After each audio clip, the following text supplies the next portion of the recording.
4 weeks into the fantasy football season, you are no longer asking yourself if you should panic or have patience. You instead are asking, have I found fantasy gold or do I have fool's gold? Today, we're going to discuss whether 8 players are currently trending or ending in fantasy football.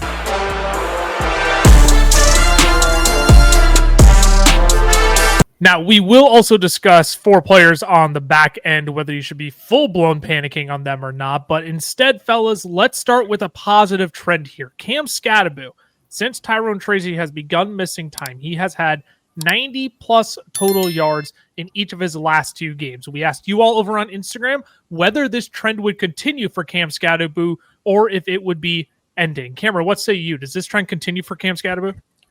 I think in the meantime, as long as Tyrone Tracy's out, my concern is Tyrone Tracy comes back and we don't see 25 carries. We don't see 6 receptions, because I think that's really what it's come on the back of is good volume over these last couple of games. His efficiency still hasn't been great, only averaging 3.3 yards per attempt. I don't think that's necessarily going to get better with this Giants offensive line. I don't think Skattebo is necessarily going to be an overly efficient running back in general.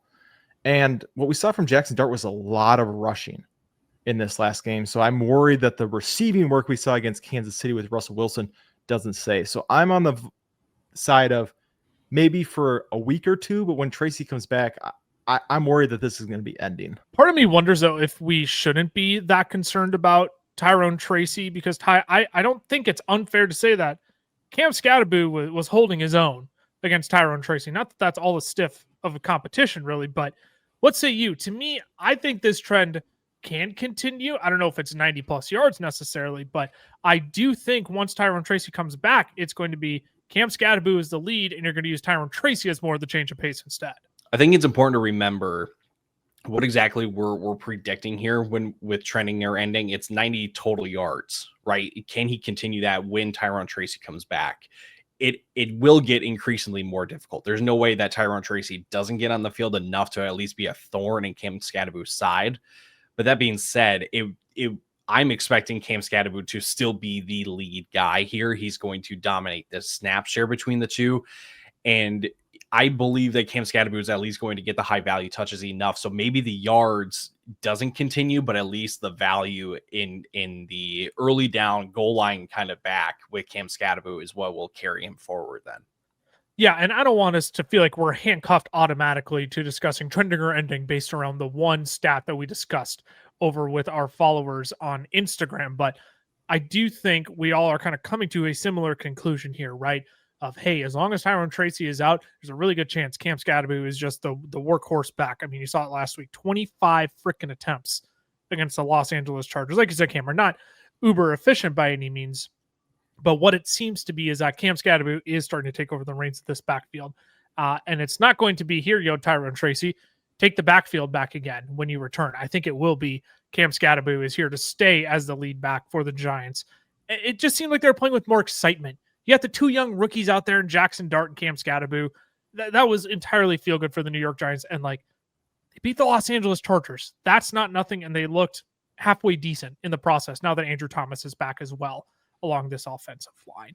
We'll keep discussing a few more players here, but before we go any further, make sure you hit that subscribe button and turn on that notification bell as well if you want more fantasy football content on your YouTube feed or podcast feed this season. Not only are we here to provide you all of our insights that we're using to beat one another in fantasy football, but we want to remind you of the fun and camaraderie that comes with the game of fake football that we all love, right? It's what we build our friendships on. Sure, it gets a little bit tense sometimes, but we want to remind you of the fun and camaraderie that comes with the game that we all love playing. That is quite literally fake football.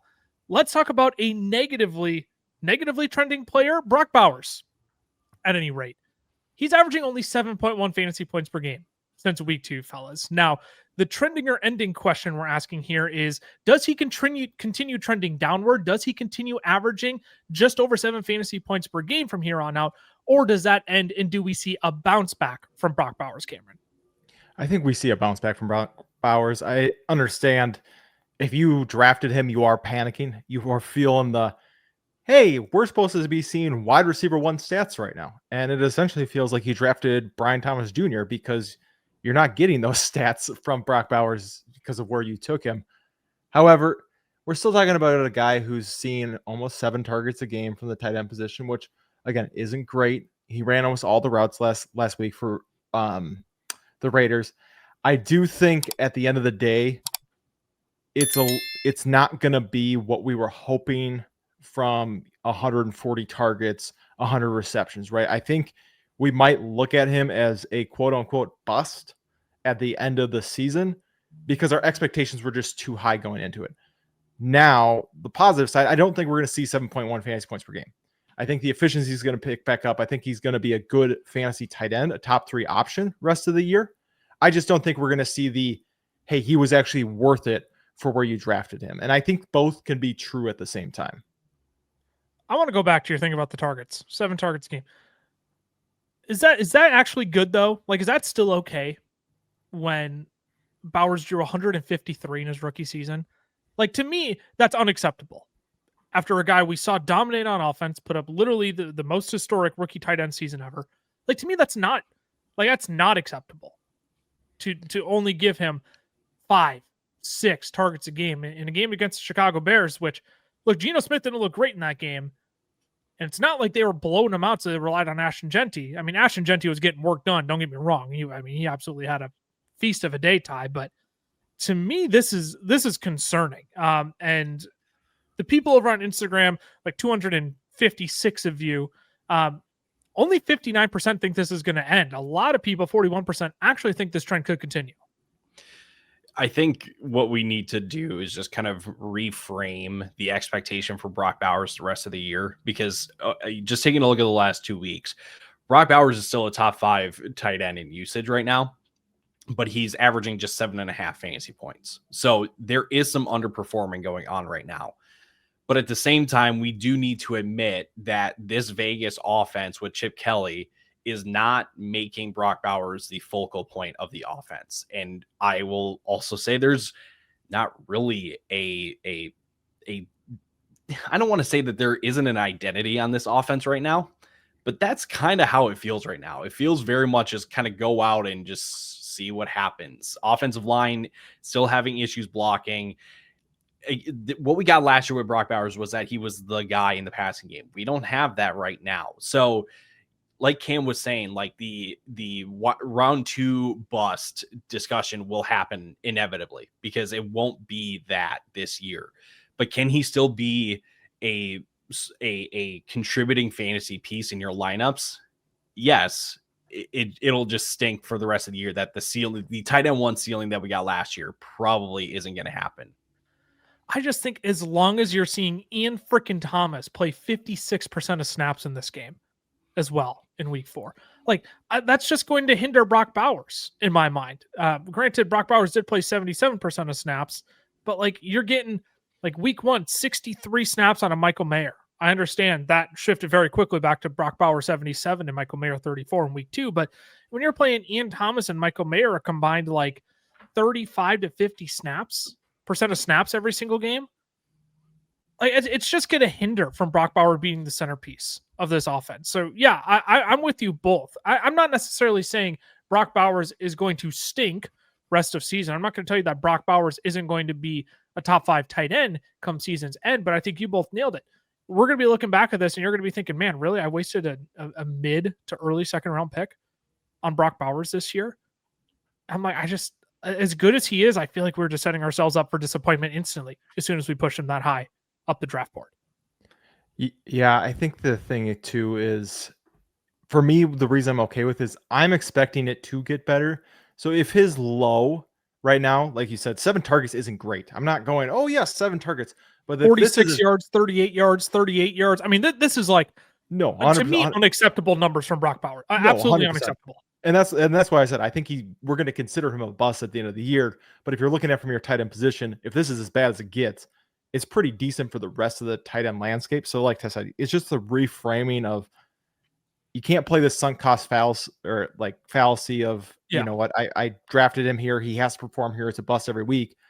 But at the same time, I think if you do have somebody who's like, I'm still going to pay up for Brock Bowers, like he's the tight end 1 overall, go trade Brock Bowers right now. Like if somebody still, has that, name value mindset, go do that, because they're clearly not valuing him as the one in this offense. It's Genty's the one, and then we're going to kind of use everybody else as pass catchers between Myers and Bowers, and then, you know, obviously the Trey Tucker game. But yeah, I don't know. It's going to be definitely real interesting moving forward. I still think he's a top 3 tight end. I just don't think it's going to be this far and away easily tight end 1 kind of season. I'll just jump in here real quick. It's not because Brock Bowers isn't playing well. It isn't because Brock Bowers has regressed in his play or isn't taking the sophomore step. There are so many external factors here with Geno Smith. We're having, I don't want to say this is the Geno Smith that we were expecting, but 3 picks against Chicago with less than 150 passing yards. You're going to have some of those games. And now, again, like I mentioned with Chip Kelly, he's just not being utilized as the guy. So it stinks. There's no other way around it. But at the same time, can we get a game like we got against New England in week 1 where he rips off the big play? And it's not like he's only getting less than 4 targets a game. Like, he's still getting decent looks. It's, again, just not, I don't know if I can get to top 3, but he may give you a weekly top 3 finish every now and then because, again, he is that type of player. Just makes you wonder if they are going to revert back to that at some point. If Pete Carroll looks at Chip Kelly and is like, dude, this team was like, not so, I don't want to say so good, but like, hey, have you ever wondered if we should maybe start utilizing Brock Bowers, like, I don't know, the lead wide receiver on this team and actually get him in space more often? We'll see if that change happens. But one player that has been crushing it, fellas, holy cow. I guess Quentin Johnston is just the wide receiver 1 for the Chargers. I literally Freaky Friday'd Ladd McConkey because Ladd McConkey all of a sudden is absolutely struggling. Can't hold on to the football when it's thrown his direction. Had an ugly drop on Sunday. Yet Quentin Johnston has scored 14 plus fantasy points in every game this season. In full PPR formats. Half PPR, he only had 11.9, but still 14 plus in half PPR formats in 3 of his first 4 games. Cameron, does this trend continue? I mean, that's the question we have to ask here. It's not whether or not is Quentin Johnston legit. I've seen enough. 7 targets, 13 targets this last week against the Giants. I mean, can he continue this pace where he's playing as a top 10 fantasy wide receiver right now? I don't know if he can continue this pace. Like you said, he's legit. He's playing 58 out of 63 snaps. He's running 40 out of 44 routes. He is the guy. He's getting the volume. 23 targets over his last 2 games is ridiculous. So it's not like he's going away. I just don't know if you can continue at this level for QJ.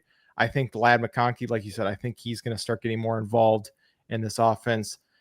And for me, really what the big thing is seeing Omarion Hampton the way that he's being used. This is a team that any given week is going to fall back on.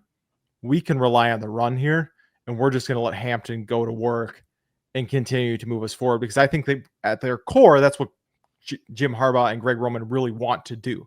They're letting Herbert try to air it out right now because it's working. Obviously, it was ugly against the Giants this last week. But so I guess just to reframe where I'm at, I think he's top 20. I think it's definitely in the range of outcomes. I think it's more than likely at this point with the amount of usage he's getting. Top 10, it just feels a little steep for me. First thing, I undersold QJ, currently top 5 wide receiver on the season and have PPR and full PPR format. So my apologies to Quentin Johnston.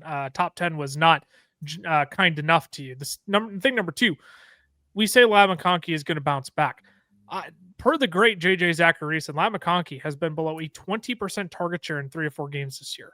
He was only below a 20% target share in 3 of 17 regular season games last season. I don't know, Ty.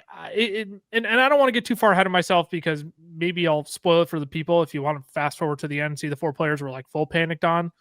Ladd McConkey does make that section. I think we need to have a conversation about him. But to me, I've seen nothing as of right now that indicates we're going to see like a big pendulum swing back to Ladd McConkey mixing in as more of this lead guy for the Chargers. I don't know where you're at, Ty, but maybe help the people out. Where are you at in that regard? I think we need to state the obvious that the Chargers receiver to have this year is Quentin Johnston, which is hilarious to me because after what we saw from Ladd McConkey last year, the switch to QJ is certainly a change. It's a choice. It's a choice. It's a choice.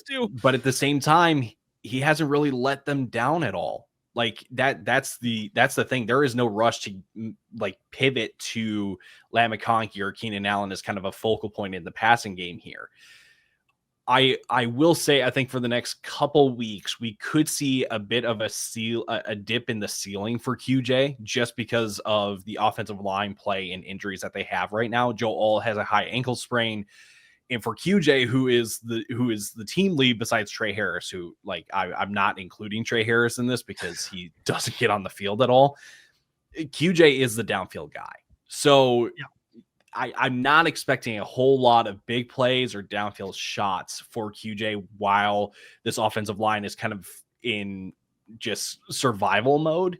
But when everything is equal and let's just say, again, like the run game can't get going here, QJ is going to continue being the number one guy. So maybe I'm slightly reframing the trending argument here in the sense that like, yeah, getting 20 points a game and in half PPR formats probably isn't super sustainable.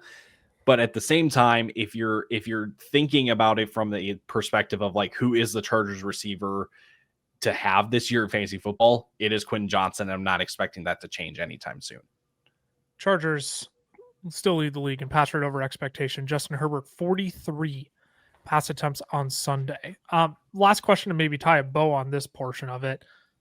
Do you think that changes with the offensive line injuries now? Because I think that's important, Ty, right? If you're going to put that much pressure on Justin Herbert when he still had Joe Alt and pieces along this offensive line, now you're down, 2-3 offensive linemen? Do you think that the coaching staff is still going to be willing to put the level of pressure on Justin Herbert that they have been?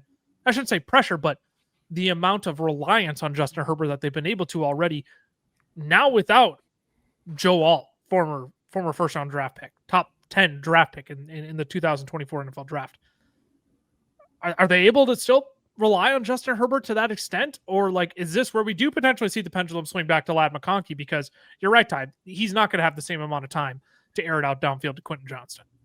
I'll jump in first. I think it is natural that like you're going to expect some quicker throws and you're going to utilize shorter parts of the field with kind of subpar. I'm predicting subpar offensive line play to what it has been so far, but I don't think it's going to matter that much because what we still saw with the Chargers is that they were able to drive the ball against the Giants. Now it's the Giants defense, but what Quentin Johnston will still get compared to Ladd McConkey is red zone looks. And until there's a change in that category, I'm not expecting a whole lot to change. It may look different, but when it comes to like the fantasy box score, I'm not expecting a drastic change anytime soon again.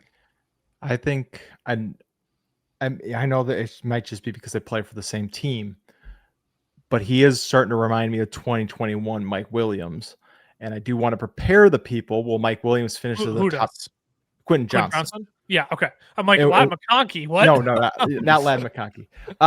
And Mike Williams did finish as the wide receiver 10. He was, 4 top 15 finishes in his first 5 games. He did have games of 1.6, 3.7, 2.9, 6.8, 5.3.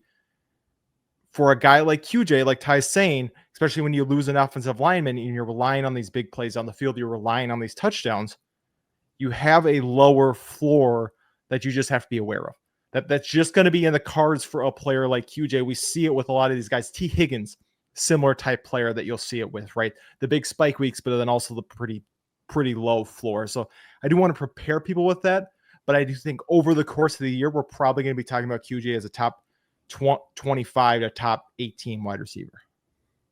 Mike Williams reincarnated is a really good way of putting QJ right now, because that's exactly what it feels like. It's I'm going to go up and let you grab one for me in the end zone. He does have 4 touchdowns through 4 games this year, does Quentin Johnston. Another name that people are probably asking if they should be panicked about, fellas. Derrick Henry, King Henry of the Baltimore Ravens. He has been the RB38 overall since week 2. It has not been great. He has yet to top 50 rushing yards in a game over the last 3 weeks when you played the Cleveland Browns, the Detroit Lions, and the Kansas City Chiefs after going off for 169 yards and 2 scores in week 1 against the Bills. Ty, the people over on Instagram are saying this trend is ending. Literally 70% of them are saying this is ending. King Henry will bounce back. He'll be fine. What say you? I would agree. I think the past 2 games, we talked about this before we started recording. The past 2 games for Baltimore have been pretty, maybe I'll even throw in Cleveland. The past 3 games have been very anti-Baltimore, if that makes sense. It's not a Baltimore that we've seen the past year Right, or Kansas two. City for sure. Right. Yeah, especially against Kansas City. I think going up against Houston, LA, and then you got to buy in week 7 with Chicago, Miami, Minnesota, Cleveland right out of the gate. After that, I think Derrick Henry is in store for a big bounce back. And now you add in the fact that Lamar Jackson is nursing an injury. There is going to be a reliance. Now you can make the counter argument like, well, defenses stack the box and make, Cooper Rush, if he's playing, beat them? Probably. But I have faith in the Baltimore run game that they're going to be able to do whatever they can. And maybe it's not so much the run game. It's just that it's Derrick Henry. Now, I do also want to just say this. If we continue to see, if Derrick Henry is getting the ball and it's not going anywhere and it's not, we will get into the conversation of like, has Derrick Henry lost a step? That's just the natural kind of progression of the conversation that I'm seeing if we see these these low performances. But again, I've got faith in this Baltimore offense that even sans Lamar Jackson, that Derrick Henry will continue to have some good performances. I just think when the Ravens are chasing points the last 2 weeks, like they were against Detroit and Kansas City, it's just not leading to a game script where Derrick Henry can be utilized in a way that they want to, right? They want to get up on teams and then they want to be able to just suffocate you with Derrick Henry. Problem is you can't do that. And so Derrick Henry, when you're chasing points the entire game, because Derrick Henry, only 11 attempts, 12 attempts, 8 attempts over the last 3 games. You started to see Justice Hill even mix in a little bit more this last week as well. Cameron, how worried are you about Derrick Henry? Because you named it earlier. You are a little bit concerned with Lamar Jackson being out. Yeah, before I get into that, I gotta say, maybe I'm uncultured, but I have never heard anybody use sans in a sentence other than Ty, and he's used it twice in like the last 4 weeks. So congrats to you. I just want to point that out because it made me smile today. But yeah, my concern with Derrick Henry here, he had 1 game last year under 13 rush attempts, and we've seen that 3 times. I understand Kansas City, you're getting blown down. I understand the Detroit, offense put up a lot of points on them as well. Cleveland, he didn't really need to be effective because they kind of just walked all over him. But it is just a little worrisome to me that we have seen 3 games in a row after only seeing 1 game all of last year with that limited volume. So that's where I'm a little bit concerned. I also think Derrick Henry is a much better player when Lamar Jackson's on the field. I understand, it might be, hey, volume's going to be up, but he's way more efficient with Lamar Jackson. So that's my concern, is if Lamar misses 1-2 weeks, then yeah, I'm a little more worried. Do I think he's a great player and an offense who knows how to use him? Absolutely. I think he bounces back, over the course of the year. I just am worried that, similar to like my worry with QJ, that the variance is going to be more this year. That we are getting closer to the end with Derrick Henry. Have we hit the cliff? Absolutely not. That is not what I'm saying. But just as a guy's getting older with an offense that is, or teams just has many injuries as they have in general, I'm just worried that the variance is going to get more, where you're a little more frustrated on certain weeks with Derrick Henry than you were last year. But obviously, I still think he's a guy that you need to have in your lineup. I think if you can get a decent offer out there, he's a guy maybe you go trade for. But I'm not expecting this huge bounce back to top 2 status for Derrick Henry.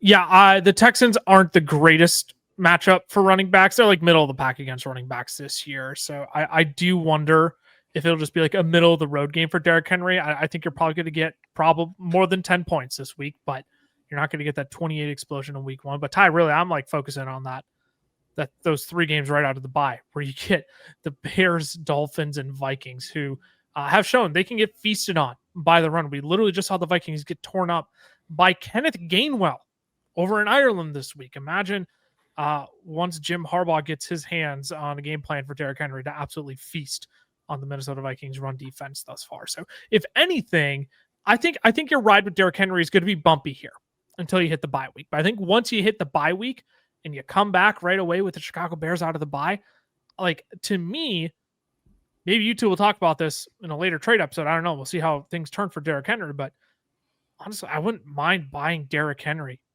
if he's on a bye, swallowing a loss for 1 week. So once you come out of that bye, you might get a league, like 3 weeks of a week winning running back in Derrick Henry. So I do think we see it turning around, but I'm kind of with you two. I don't know how soon we're going to see it turn around. I don't think it changes just this next week. Maybe it changes a bit against the Rams, but then you go into a bye.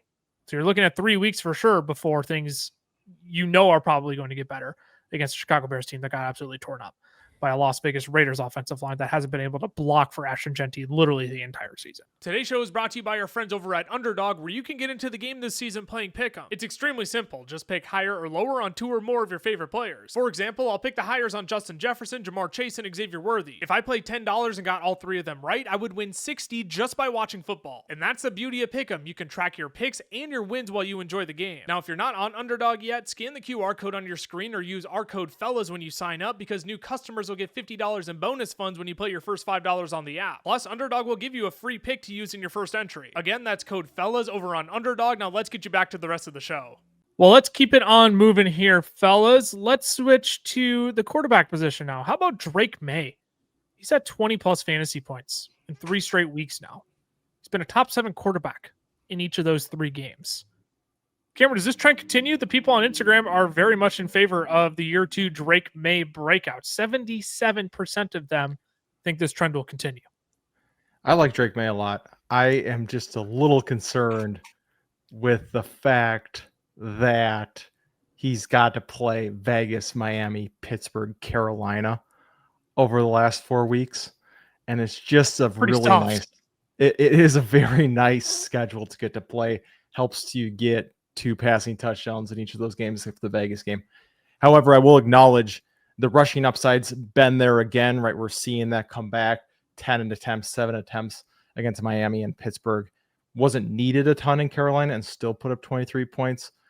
This next week against Buffalo is going to be interesting. Obviously, a much more difficult opponent to play against, but he's going to have to put up points. So it'll be interesting to kind of see how that balances out as well. I think he's going to be a top 7 quarterback rest of the season. Does he keep 20 points moving forward? I don't think so. But I do maintain the thought that, yes, he's going to be a top 7 quarterback moving forward. Yeah, and I think that, again, I don't want to shackle ourselves to 20 fantasy points. I don't want to shackle ourselves to top 7 quarterback play tie, but this is a player who, again, has shown, even with a soft schedule, I will acknowledge that. I think that's a very fair criticism, critique, thing to point out in regards to Drake Maye's start to the season. But yeah, Ty, with the rushing upside, I mean, you're looking at 30 plus rushing yards in 2 of those games, 2 rushing scores as well to start the season. I mean, Drake Maye is going to give you fantasy points in a variety of different ways, unlike a handful of quarterbacks will. Yep, and it makes me really happy because someone just acquired Drake Maye in a dynasty league. That is been a big boost to my team, because going from Kyler Murray to Drake Maye is a pretty big good upgrade. quarterback from subpar quarterback play to good quarterback play makes a difference. There's nothing like it. Nothing like it. You guys brought up the soft schedule to start the year. He's got a pretty soft schedule the rest of the way. Oh, so he's also not bad rest of the year. Right. Like, he's got Buffalo next week. That's going to be, unfortunately, a little rough. He's got Cleveland in week 8. That's going to be a little rough. And Baltimore then in week 16. Buffalo in week 15. A lot of points in that game, though. I'm just we've got New Orleans. We've got Tennessee. We got Atlanta, Tampa Bay, the Jets, Bengals, Giants, Dolphins. Like, I think it's safe to say I'm not expecting the 20 plus fantasy points to happen every single week. But what I am going to continue believing is that he has that type of ceiling most weeks, and that he will, again, I would like top 7, top 8 with Cam. I would completely agree with that. Drake Maye is being utilized as the playmaker here in this New England offense, whether he likes it or not, whether we want to admit it or not. And it is because they still can't really run the ball right now. And so they kind of need Drake Maye to kind of do a little bit of everything. So as long as that continues to happen, I think Drake Maye, again, continues to have that 20 plus point ceiling almost every given week. Almost every. I mean, I will say I think I will be ranking him until he, decides to crap the bed and have a few bad weeks in a row. I think I'll continuously be ranking him as a top 7 quarterback week in and week out, because again, Ty, like you said, the schedule is relatively nice, even against Buffalo. Like, part of me is like, I'm not overly, how do I want to say this? They let Spencer Rattler look okay.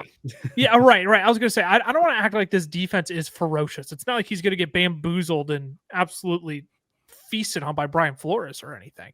Like, we're not talking about that. We're talking about like a defense. Again, Spencer Rattler looked like he was okay in that game against Buffalo this last week. So, yeah, I don't want to say you're not like Buffalo's high and mighty. Again, Baltimore, week 16, there's a lot of time between now and week 16. Maybe Baltimore does button up on defense and we start to see them improve and actually buckle down on teams. But again, when they're getting put 34, 37 points on them in back-to-back weeks, 43, 37 points, excuse me. Who says Drake Maye can't have a little bit of fun as well and get in on the action there if Baltimore's defense is still struggling? So, yeah, rest of the season, I think you do have to consider Drake Maye at the very minimum a top 10 quarterback, if not a top 7 quarterback at this point. Let's talk about a fall from grace. It's funny enough, the 2 tight ends in this episode were the 2 tight ends I had zero interest in drafting this year. One of them was Brock Bowers, because I think we were setting expectations way too high. The second one is Sam Laporta. He has been the tight end 22 or worse over the last 3 weeks. This is a fascinating one. The people are almost dead split on this. 48% thinks Sam Laporta is going to continue being a disappointment and unreliable in your fantasy lineups. 52% think, hey, you know what? Things will bounce back. He'll be fine. Cameron, I'll start with you on this one. Give me your panic meter check on Sam Laporta. Only 4 targets in each of the last 3 weeks. Yeah, I'm about where I was last year on Sam Laporta, which is he needs a touchdown. Not interested.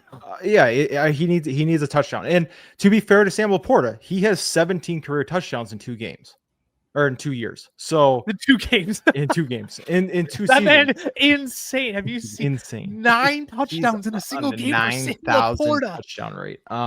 No, he does score touchdowns for this offense. He's a guy that they, get the ball to in the red zone. He's a guy who finds the end zone. So you do have that, but week 1, I think, is going to be the anomaly at 9 targets. 4 targets, I think is more of the same. And the reason I'm saying that is because if you look at last year, he had 3 games with over 5 receptions, and 3 of those 4 came in the last 4 weeks. I don't know. I think what we saw at the beginning of last year and we're seeing again this year, that might be the norm moving forward for Sam Laporta. And what we saw at the end of last year with a little bit of spike in volume might have just been a little more of the anomaly. So he's never been a huge volume guy. He, even his rookie season, his breakout year, right? I mean, 120 targets is great. 86 receptions is great, but it's not like it was the Brock Bowers, Trey McBride of last year kind of volume that you could, bank on week in and week out. And then this season, it's really showing, hey, 2024 is more the norm for Sam Laporta than that 2023 season. Cincinnati is at least an interesting matchup for me this upcoming week, where you maybe could get a bounce back game from Laporta, but I don't know. At the same time, man, I think this could just be an absolutely monster Jahmyr Gibbs and David Montgomery game, and you're just not even going to need the passing attack involved here. So to me, I'm kind of with the 48%. I think this continues. I'm just not interested in Sam Laporta because, again, if he gives me a touchdown, he'll be a top 10 tight end on the week. Great. Can you give me that more than once every 5 games? I would really like that, because right now he's not getting the volume in order for that to be a every week reality of being a top 10 play. It's touchdowns. That's essentially what it comes down to. And if you had to guess how many red zone looks Sam Laporta has had over the last 3 weeks, how many would you guess? Not many. It's either going to be 0 or 10. Yeah, right. Yeah, not many is my guess. It's just 1. It's just 1. And I think this is kind of what we were kind of predicting at the beginning of the year when we were talking about the Detroit Lions, is they're not going to give everybody the opportunity to really be, I don't want to say their former selves, but we had predicted that Sam Laporta was going to be the one that was going to kind of take a hit in terms of usage. because we're expecting Jahmyr Gibbs to be more involved. Amon-Ra St. Brown obviously was not really going to take a hit in his usage. And over the last 3 weeks, Sam Laporta, he's outside the top 24 tight ends in usage. So the guy is just straight up unplayable right now. I'm not going to go as far to say droppable, because the Detroit offense is not an offense that you want to just drop a piece of. But you can't trust Sam Laporta right now because, again, there's no red zone looks. Usage is not there because they just don't need him to be. They are more than content giving Jahmyr Gibbs and David Montgomery the ball like they were in the past, and making Amon-Ra St. Brown like pretty much every game touchdown guy in the red zone. So until something changes in the usage or in the red zone looks, you can't trust Sam Laporta. I'm expecting this to continue. Should we just jump to the other Lions player on this list right away, since we're having this Detroit Lions conversation? Because I think it's relatively the same thing for Jameson Williams, right? Except this time the people are split basically 50-50. 49% are saying this trend continues. 51% thinks JMO bounces back. These are the two players that I was concerned about all offseason long, where I think the late postseason hype, the late preseason hype for Jameson Williams just became so strong that I was like, okay, maybe there is something here. But the entire offseason, again, if Ben Johnson isn't going to have his genius running this offense, and we're expecting Laporta to bounce back, and Amon-Ra to still be great, and Jahmyr Gibbs to be potentially RB1 overall this year, and Jameson Williams to break out, it was going to be sacrificed from somewhere. And the fact that the Detroit Lions have been putting it on the Baltimore Ravens, and they put it on the Chicago Bears. I understand JMO got work done in that game, but still only 4 targets, 2 receptions. You got a nice long touchdown, which JMO can break off. But even this last week, man, 8 targets, only 2 receptions for 40 yards. I mean, Cameron, I'm not going to lie, it kind of looked like JMO's I don't want to say he was out in La La Land this last week, but even with the volume, you just can't trust him right now. Yeah, no, you can't at all. I still believe in the talent of Jameson Williams, but I think it's obviously taken a hit. I was one of those people who was rising up on him as the offseason was going on. I bought into it because I was like, I know how talented this guy is. If they just can get him more involved with different types of looks, it's going to be awesome. And we just haven't seen that. And so I still think he's a guy I would go throw a real low offer for, to try to acquire. Obviously not, you're not giving up a guy you just picked up off of waivers for him or anything, but he's a guy I think I would go, but with the understanding that he's got to sit on my bench for a little bit, with the understanding that I'm not going to go trade for him and put him in. I know the volume hasn't been there, but I believe in the talent. I believe in the offense and the way that they're moving the ball.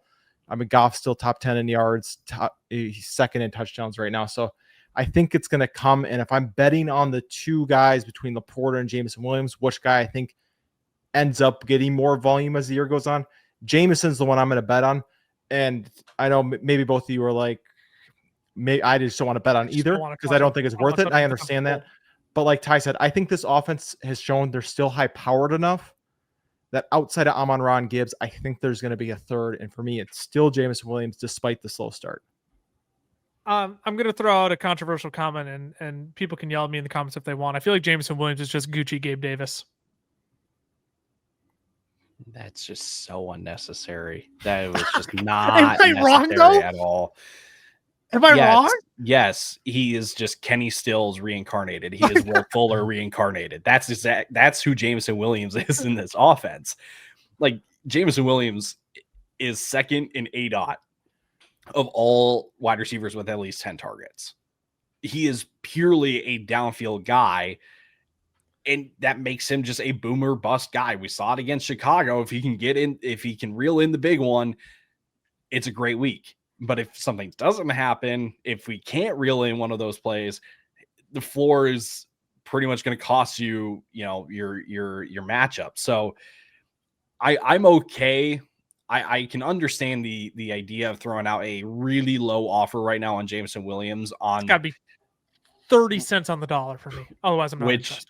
Which people may be willing to give up, that they're like, I need something more reliable. And on the, you have the contingent upside, obviously, that if something were to happen to Jahmyr Gibbs or to Amon-Ra St. Brown, Jameson Williams would figure to have maybe a bigger piece of the pie here in this offense, or on the chance that, like Cam said, they have a third guy kind of emerge, a third playmaker in this offense emerge outside of David Montgomery, because if David Montgomery is going to run, have 70-yard runs against teams every other week, there really isn't a need. But there's a lot of glass half full arguments you can make for Jameson Williams, but we need to keep it realistic and call a spade right now. He's just a boomer bust guy, and you can't really predict what's going to be a good week or a bad week. Yeah, I agree. And I think like I said, I believe in him. He's a guy I'm willing to invest a little bit into, but he's still a on your bench till further notice type player. Like I'm not saying, this Cincinnati matchup might be juicy, put him in. No, I think you hold him. I'm not dropping him yet. That's just kind of what I'm saying. I'm not giving up on Jameson Williams. I think he's still a guy you want, but don't put him in your lineup, please. I want to make sure we differentiate, because I like the talent of Jameson Williams too. My gosh, I loved him coming out. But I can also differentiate that from like what I'm actually getting on the football field right now. And it's just what I'm getting on the football field is literally the Gabe Davis question of, are you going to drop 30 points this week, or are you going to drop 2 points this week? And right now, I just think we're going to get much more of the former, where it's like 2 fantasy points and we'll get a spike week and everyone will ask, can I play him this week? And he'll just let you right back down again. It's literally the Gabe Davis trend of like 3 years ago, where you're questioning if you can play him week in and week out. No, it's Will Fuller. Gosh, no one should ever be comped to Gabe Davis. Come on, man. Like that. That's just Gucci Gabe Davis, to be fair. No. Gucci. I'll settle for Trey Tucker right now. You can easily be Trey Tucker. At least give him like Maserati. That's almost worse. It's worse than what Ty and I were throwing. Hey, Trey Tucker's wide receiver 8 right now. That's all I'm asking for. On the back of a singular 40-point week. That's the only than reason why. Let's talk about someone who has been much more reliable for their team, because Davante Adams has caught a touchdown in 3 straight games now. I will say this about Davante Adams. I think this is exactly what the Los Angeles Rams brought him in to do. It was the one thing we were questioning about with Puka Nacua is like, hey, with Davante Adams, can he catch it? Obviously, it hasn't mattered because Puka's just going to draw 28,000 targets a game and probably catch 60%, 70% of them, and just PPR his way to the wide receiver 1 overall this year and give you basically 300-yard weeks every. Obviously exaggerating, but like hasn't stopped Davante Adams from being fantasy relevant, because again, debatably the best red zone threat in the league right now, Cameron, and I don't really see that changing anytime soon. No, and he was this is the reason I was during the offseason, hey, if you're looking at a guy who might lead the league in touchdowns, I think it could be Davante Adams, because what has Davante Adams done over his entire career? Get open and catch touchdowns. Oh, now you're paired with Matthew Stafford and the entire defense has to key in on Puka Nacua. What do you think he's going to do? Get open and catch touchdowns. I will say, I honestly think it could just get better for Davante Adams right now. Yeah. Because he is wide receiver 5, I think, in targets, and he has less than a 50% catch rate right now.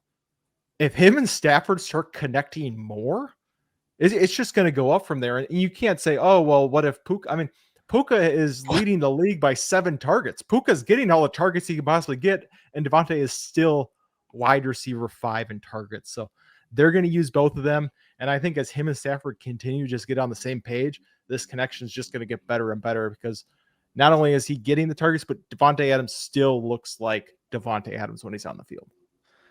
So I'm with Cameron on this one. I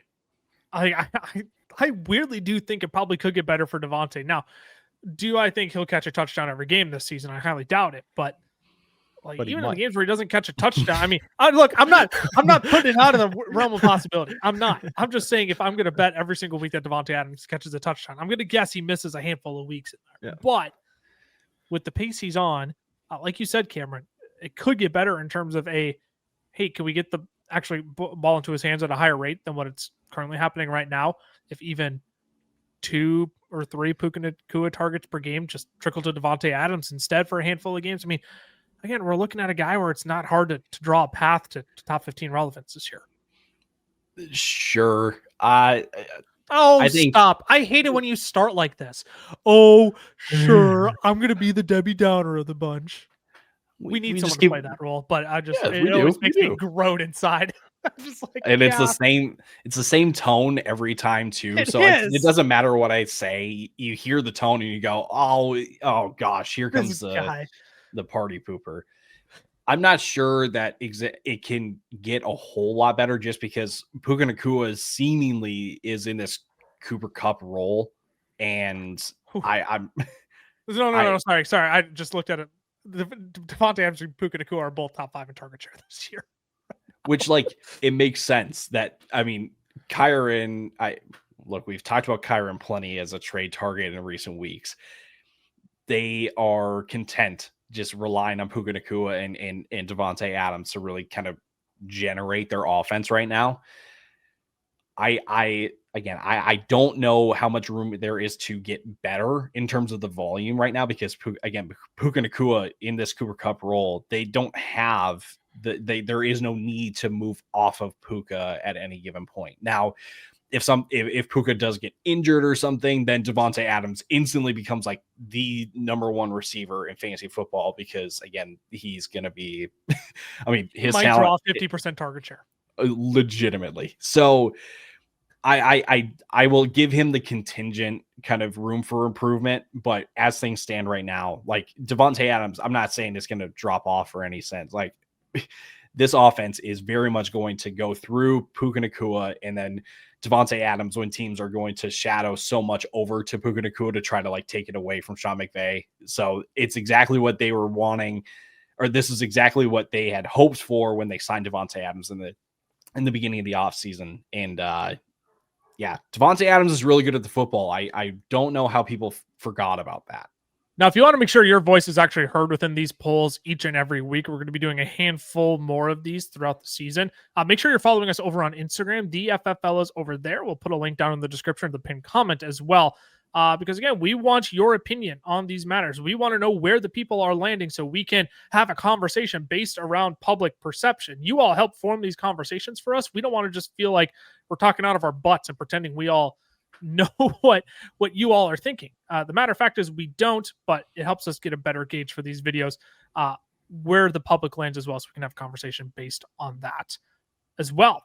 Let's do a quick round of rapid fire to wrap it up here, fellas, because there's a few players we've already brought up on previous episodes that we've already done a panic meter on. We've landed more on the panic side, but it's time we have like a full-blown conversation. Maybe not a full-blown conversation. Maybe we sound the alarms officially on a handful of these players. Let's start with Brian Thomas Jr. A little bit of a bounce-back week here. Did catch 5 passes, right around 50 yards as well. I'm still concerned, man. What's the wheels you're willing to go? Maybe that's how we'll play the panic meter game on Brian Thomas right now. How many cents on the dollar are you willing to take for Brian Thomas? I'm still probably 80 cents on the dollar. I mean, obviously, I'm going to be a little more in on Brian Thomas. I'm probably your bags depend on it. Even though I say that, I'm probably still not selling Brian Thomas at this point. I still believe in the bounce back of, I think Liam Cohen's getting this team in the right direction. I believe in Brian Thomas. But obviously, you have to be concerned with what we've seen over first 4 weeks. Ty, what about you? I'm probably going to be 70 cents on the dollar. I am concerned of a wide receiver 1 bounce back for Brian Thomas Jr. So far, I know there's been a lot of wayward passes and drops and all that stuff, but Brian Thomas is kind of a low-end wide receiver 2 in terms of the usage right now. So he's underperforming that, which doesn't make it any better, but that does give room for a bounce back. But I think the top 12 kind of finish at the position, I think is a little far-fetched, but I feel like that's the reason why you would buy in, is because you think the talent is there. This offense improves with Liam Cohen, that he is kind of a second half of the year bounce back. But this Jacksonville offense is pretty underwhelming so far this year. And I still can't get a gauge as to like how good it can eventually get for this year. Ladd McConkey, another one we talked about last week. After week 1, we were a little bit more forgiving, but incredibly disappointing over the last 3 weeks here. For me, the panic button is like fully pressed on Ladd McConkey, and it's like I'm not really thinking twice about it. I'm actually really alarmed about Ladd McConkey's usage when Keenan Allen and Quentin Johnston are outperforming him this year. Quick word from either of you too. Cam, maybe you? Yeah, I'm closer to like 50 cents on the dollar at this point. I mean, Oh, you're going that low. Okay. I mean, I'm really 27 targets. He's 25th in targets on the season so far. He's 10.9 yards per reception, so efficiency is really low. Not A seeing the team that's same throwing red the zone. ball at like one of the highest neutral rates in the league. Exactly, and so it is worrisome. Maybe they figure it out. Maybe they change a little bit, but yeah, I'm definitely panicked on Ladd McConkey right now. Ty, how about you and the Eagles wide receivers here? AJ Brown, Devonta Smith. I'm especially alarmed on Devonta Smith. I thought this could be a game against the Bucks where we saw at least one of these two bounce back. Neither of them really did. I'm still a believer in AJ Brown just being the alpha of this offense. I'm definitely panicked. Like, don't get me wrong. I'm not sitting here and I'm not happy with what I've gotten out of AJ Brown, but especially for Devonta Smith, man, I'm looking at this. I'm like, man, for a guy we thought we could be like a mid wide receiver 2 this year, be in that wide receiver 22 to 25 range. I'm just questioning if we can even get like top 30 production out of him this year.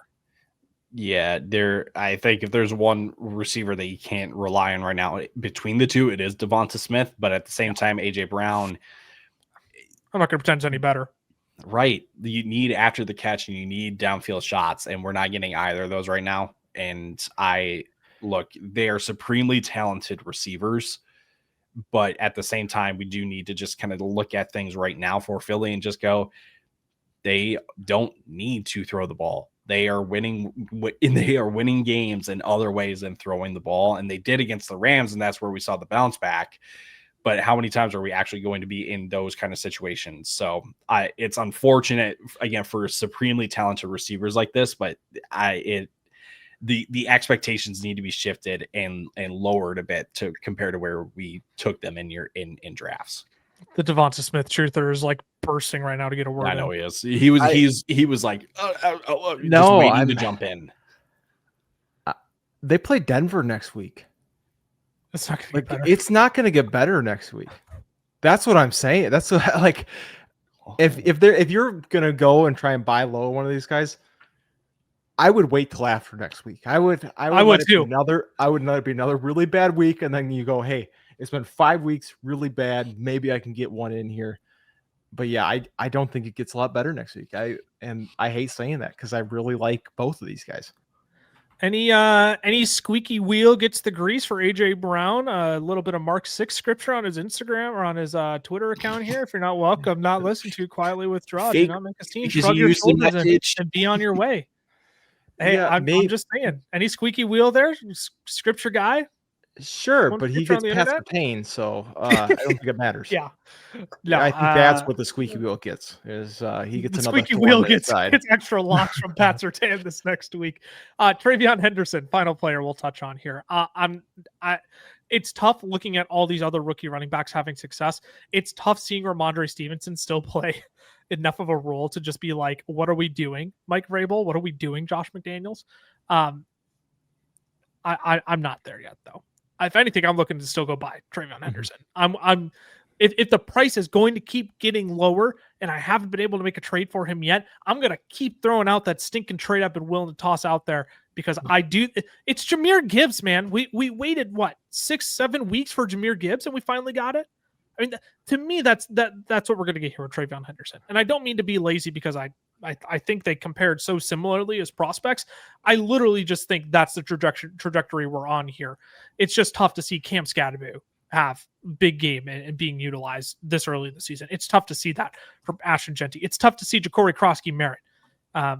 Granted, Chris Rodriguez and Jerry McNichols are still, I don't know if you can actually count Ja'Cory Krosky-Merritt, but it just doesn't feel as good when all these other rookie running backs are having incredible snap shares compared to Travion Henderson.